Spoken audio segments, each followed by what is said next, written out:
The Glass Masquerade franchise is another one of those indie titles that kind of came up, and I don't think it has been talked about as much as it should, because it's a very interesting take on puzzle gameplay, and if you like these kinds of titles, you're going to find a really great one here. So, as the title implies, this is the second one in the franchise that is going for more of a surrealistic take, even going further than the previous one. But, as a quick primer, Glass Masquerade involves you solving puzzles by using essentially stained glass etchings here to form a full puzzle. And the art of the game is really quite impressive, especially when these things are actually finished. But the general rules is that every puzzle starts you off giving you some nodes. Those are those little rings that are on the outer rim of the puzzle. From there, it's up to you to piece the rest of it together by matching, of course, the shapes together and trying to make some sense out of the picture. Unlike other puzzle games, because of the circular style as well as just the abstractness, you're not really given an idea of what the puzzle is until you start solving it. This is different from other puzzle-based games that usually let you have a box or a picture to go by. But the game itself is basically built on this one single gameplay loop. Solve the puzzle, get some crazy picture. This one has some more like abstract concepts in terms of being inspired by Alice in Wonderland and getting all trippy along those lines.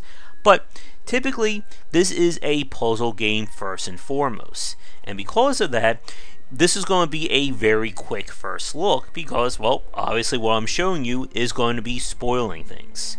But the game itself is set up with a general progression curve. Once you complete a puzzle, you're given this kind of world map of all the ones in the game. And you unlock shards and keys which are used for further progression. But for the most part, again, this is a puzzle game, so you're going to be doing them all regardless. And with that said, I want to talk about some of the small nitpicks I have with the design, and I also want to talk about the game's quote-unquote hard mode. But first, a quick shout out to our Patreon backers. And now for a quick thank you to our Patreon backers. And if you'd like to continue this discussion on game design, you'll find our Discord channel linked down below. Glass Masquerade, both 1 and 2, are pretty interesting in terms of their difficulty or the complexity of the puzzle designs. If you're playing the game on the quote-unquote normal difficulty, all the pieces will automatically align when you pick them up from the left or right outer rims there. But when you're playing on hard, you actually have to manually rotate the pieces yourself in trying to figure out where they all go. And that ultimately makes this game a lot harder. But with that said, if you're expecting like greater depth to these puzzle designs or the puzzle gameplay, that's not really it. The paintings or the pictures become more and more interesting and esoteric as you get further in, but you're not going to be playing this game for different mechanics or rules or things like that. So that may be a bit limiting for some people. But like I said, the Glass Masquerade franchise definitely feels like an underdog or a sleeper hit for puzzle fans. I love like stained glass, or just like the stained glass look myself, so this game definitely appeals to me. The only nitpick that I have with the UI has to do with the 4 outer rims there. You see the 2 inner and the 2 outer, left and right of the paintings, or left or right of the circle. The issue that I have is that I ran into cases, and this also happened in the first one, where as you take pieces correctly from those rims, the amount of paintings or the amount of shards that are displayed there get less and less. But there were situations where one side of it would not rotate, probably because I took too many from a specific part, and I could only see everything from that specific section by rotating the right or left rim, while the other side remains stationary. The issue that I have with it, I know it's kind of hard to explain, is that it makes it seem like there's less pieces left than they actually are. Because if I'm only basically seeing half of the available pieces, it becomes a little bit harder to start to be able to extrapolate what's left and what should I be looking for. In terms of difficulty, the game says that playing on normal should take you about 20 to 30 minutes, I think, give or take, to solve the puzzle, 60 minutes if you're playing it on hard.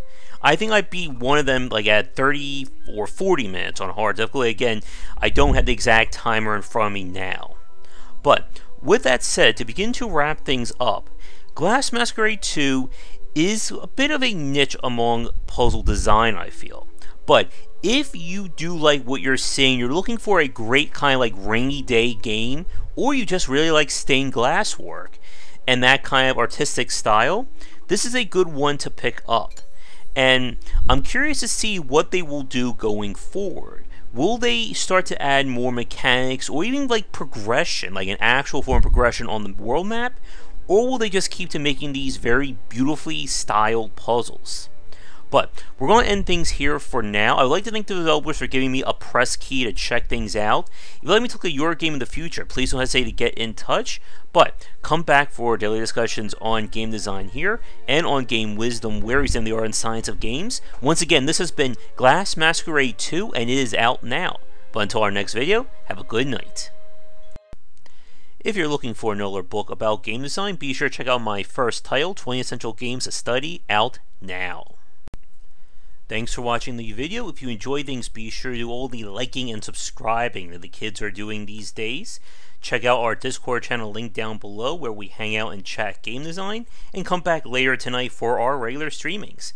But that's it, and tune in for more great content here and on Game Wisdom, where we examine the art and science of games.